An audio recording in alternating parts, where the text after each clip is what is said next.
জনাব রুমিন ফারহানা, উনি অনেকদিন ধরে রাজনীতি করছেন।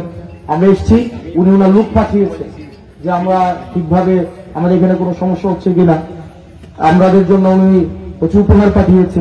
এটা কিন্তু একটা পজিটিভ বার্তা, এটা আমাদেরকে অবশ্যই ওয়েলকাম জানানো উচিত। এটা আমাদের ওয়েলকাম জানানো উচিত না?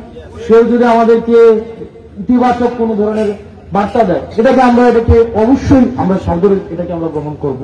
কেউ আমাদের উপরে যদি আক্রোশমূলক কথা বলে, আমরা তাকে গণতান্ত্রিক ভাবে সেটা জবাব দেব। আমরা এমন কোন ধরনের পরিস্থিতি তৈরি করব না যেটা দিয়ে আমাদের যারা রাজনৈতিক সহকর্মী, আপনি এনসিপির রাজনীতি করবেন, হয়তো বিএনপির রাজনীতি করে, তারা তো আপনার সহকর্মী। এখন আমরা এখানে আসছি, যিনি আমাদের সাথে একটা মনোমালিন্য হয়েছে, জনাব রুমিন ফারহানা, উনি অনেকদিন ধরে রাজনীতি করছেন। আমরা এসেছি, উনি ওনার লোক পাঠিয়েছেন যে আমরা ঠিকভাবে আমাদের এখানে কোনো সমস্যা হচ্ছে কিনা, আমাদের জন্য উনি প্রচুর উপহার পাঠিয়েছে। এটা কিন্তু একটা পজিটিভ বার্তা, এটা আমাদেরকে অবশ্যই ওয়েলকাম জানানো উচিত। এটা আমাদের ওয়েলকাম জানানো উচিত না?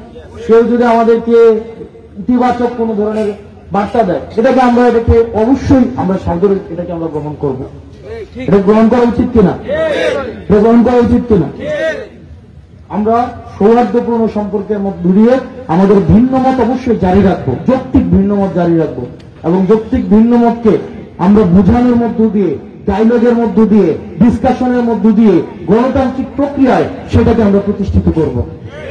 সেটার জন্য আমরা আগামী পন্থায় কখনো যেন আমরা না যাই। আমরা অনুরোধ করবো আপনাদেরকে, আমরা আগামী তরিকার কোন রাজনীতি আমরা করতে চাই না, দরকার নাই।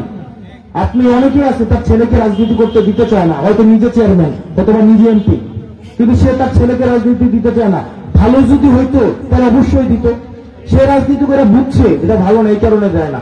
কিন্তু আমরা রাজনীতি এমন ভাবে করতে চাই যে রাজনীতিতে আমি যেন ওই রাজনীতির পরিবেশটা যেন এমন হয় যেন আমার সন্তানকে আমি আগ্রহী হই যে সে রাজনীতিতে আসুক। এটা দায়িত্ব যেতে আমাদেরই নাকি?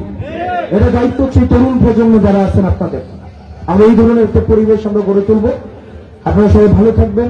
এখানে রাস্তাঘাট নিয়ে কথা বলেছেন, শিক্ষা প্রতিষ্ঠান নিয়ে কথা বলেছেন, এই বিজয়নগরকে একটা সংসদীয় আসনে রূপান্তরের কথা বলেছেন। এটা আমরা এনসিপির সাংগঠনিক ভাবে এই বিষয়গুলোকে আমরা অ্যাড্রেস করব। আমরা বলছি না আমরা এটা সমাধান করতে পারবো, আমরা এটাকে অ্যাড্রেস করার জন্য, সমাধান করার জন্য যে নিয়মতান্ত্রিক প্রক্রিয়া যেগুলো রয়েছে, যে নিয়মতান্ত্রিক যে ধরনের প্রক্রিয়া যত হয়, আমরা সেই প্রক্রিয়ার মধ্য দিয়ে অবশ্যই আমরা যাওয়ার চেষ্টা করব। আপনারা সবাই ভালো থাকবেন, সুস্থ থাকবেন।